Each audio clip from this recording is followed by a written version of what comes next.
Oh my god, this new episode. I have so much to say about it. First, I'd like to talk about the foreshadowing, then I'll talk about potential theories or just theories I've seen other people talk about in the comments section. And then at the end, just honorable mentions and other random things I picked up or found interesting. Alright, first things first. Foreshadowing. Oh wow, a trail of breadcrumbs. Surely this is a one-off occasion that I shouldn't pay any notice to, and definitely isn't a hint to tell me, the audience member, about a huge, major, devastating plot twist in a distant future that the writers methodically scattered right here. This is something I actually picked up on really quickly, pretty much as soon as the foreshadowing was dropped, which I, no need to brag, but am very, very proud of.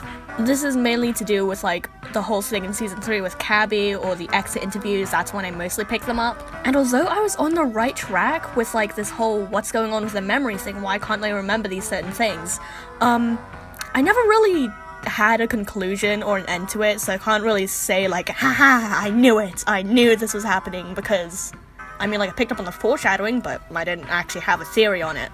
The most apparent case of this is when Cabby was talking with Bot and how they just can't remember who their parents were or just anything about their childhood, which is honestly absolutely terrifying. What were your parents like? My parents? They were so... Not that it matters, but I don't really know.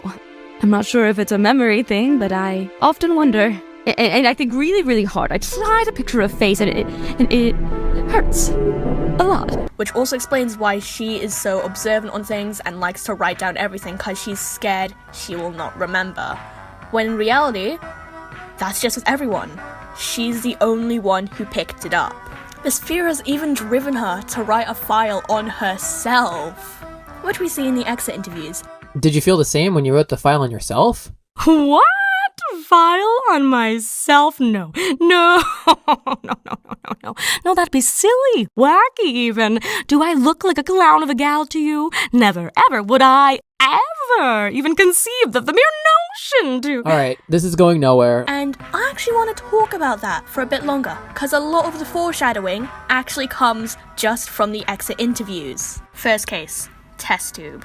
When Test Tube is asked if she was always as smart or if she just reads a lot of books, her answer is that, Well, I often have trouble recalling when I think back, but it's definitely something I've always had a natural inclination towards. Which at first is just her entire stereotype, oh, she's smart because she's a test tube. But they didn't have to pick that question. They could have just left it out. Same goes for Paintbrush. With Paintbrush, it is a lot more apparent in the exit interview because their voice actor dramatizes it a lot more. However, that again is with the entire exit interview. I don't know if that was just a little red herring they tried to put in there, because I do know that they did let Jazzy, the voice actor for Paintbrush, go full theater kid on this exit interview. Are you a paintbrush or a torch? Please explain how your bristles turn into flames if you're not a torch. They've just kinda always done that, as far back as I remember. So yeah, you notice it a lot more in this clip other than Test Tubes, because in Test Tubes she's a lot more casual about it, whereas Paintbrush has that weird tone in their voice. I remember hearing someone say that there was something about Silver Spoon not remembering something about his childhood. Honestly, I remember that because I wasn't looking that deeply into his exit interview, but if that is, maybe later editor me will just plop that little clip in here. Silver Spoon, you were easily my favorite competitor throughout Season 3. I'd love to know more about where you came from and what your personal life is like. Do you have a family? Congrats on the bronze medal, you earned it. Appreciated. Always love the fans. The kind ones, who don't think I'm the worst. You good?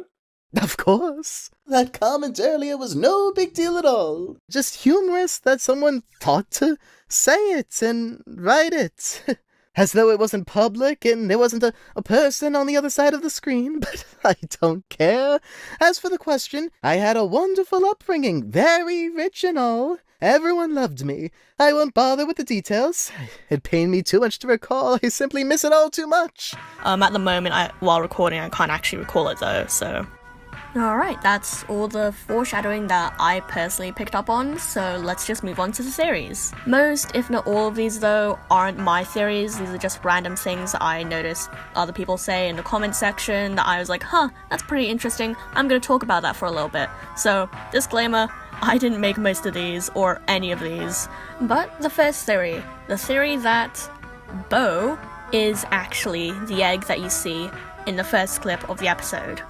Now, I have mixed feelings on this because it doesn't really make all that much sense, and I don't really see how AnimationEpic would go with this topic.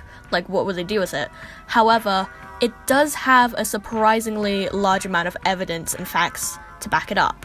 The most obvious one, which is probably why people started thinking about this in the first place, is the fact that Bo can just somehow completely replicate the exact same noise the egg made in episode 14. Bo doesn't really seem to be aware of what she's doing by just making this noise though, because when the bright lights came over, like, what's going on? What's happening? She just kind of went like, what you on about? I'm just doing whatever the hell I want. So, I don't know, maybe she was just being silly. Maybe she was just being a silly goober.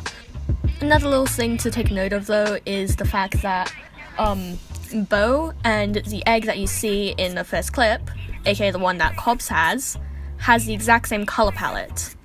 It's not a very big detail, but it still is a detail. For example, the first egg that Fan and Test Tube took care of has the exact same color palette as who we now know as Bot. They have the same color palette because they kind of have a little correlation. So color palettes are important in this show. Third point, Miphone just doesn't like her. If Miphone created every single contestant, then why would he purposefully make Bo to be such a nuisance towards him? The fourth, and I think most plausible point, just Bot's existence. Everyone found it weird how Fan Test Tube specifically just took a sudden interest into Bot's story, correct? They have never known her, never even interacted with her. The only interaction they have ever had was during that one time when they were in Purgatory Mansion, but they didn't even know what was going on, or that that was actually Bo. So it just doesn't make any sense! Unless maybe their sudden interest towards Bo wasn't so random after all. They already have a connection with the Prime Shimmers, aka the egg people, whatever you want to call it. And maybe the subconscious interest was just them unknowingly realizing, hey, Bo isn't like all the other contestants. They have a connection to the Shimmers. Even though they may not have actually realized it yet, they subconsciously sort of acted upon it. As much as I like this theory, however, I don't really see where it's going to be going after this point. Okay, so Bo might be one of the Shimmers, but what now? What do we do with this information? I'm not so sure yet. I'm not gonna say this is not plausible, because this totally makes sense. I just gave you a whole bunch of reasons. However, I'm just gonna put it to the side, because I don't know what we would do with it. Personally, I believe that all the energy from the egg that they stole went into investing Miphone 4 and creating him. Clearly because he seems to be the most advanced phone out there, despite, you know, being one of the oldest. Also why he can suddenly just create life, create random things, and just low-key be a literal god. However, this energy could definitely just like be split up to different things. I don't know, just because he's one of the most advanced phones doesn't mean he is the only advanced phone, because Miphone's 3GS obviously seems to be working just fine other than, you know, the entire giant crack in his screen, but he doesn't seem to be as dysfunctional as the newer ones. So maybe it's just a matter of fact of, okay, the newer they get, the more dysfunctional they are. It could be that it was like split up into different parts, and like, I don't know, maybe Bo was just a stray part that was able to escape or something. Miphone 4 is another one of the parts that was used to obviously create Miphone 4, and then the last part maybe was made to make the new phone that you see is just undoing all of Miphone's work and just turning the animated objects into inanimate objects. That's just my theory though. I don't know if you can actually just like split that alien thing into different pieces, or if the energy from it was actually made for Mifune 4 or anything.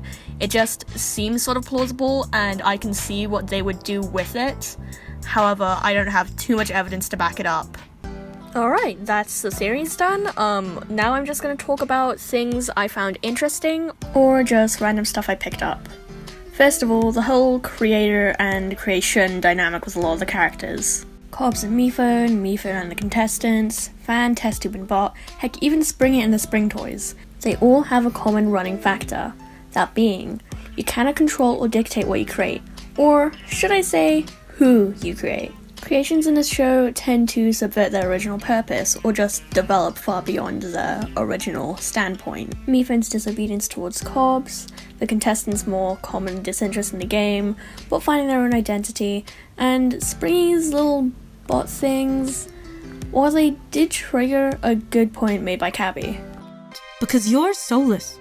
You care for no one but yourself. Bot worked so hard to find themselves after they were trapped to live someone else's life.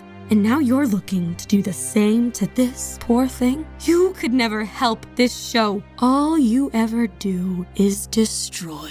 If you create something to have a mind of its own, it will use it. After all, they are their own person. The last part isn't really a pattern or anything smart.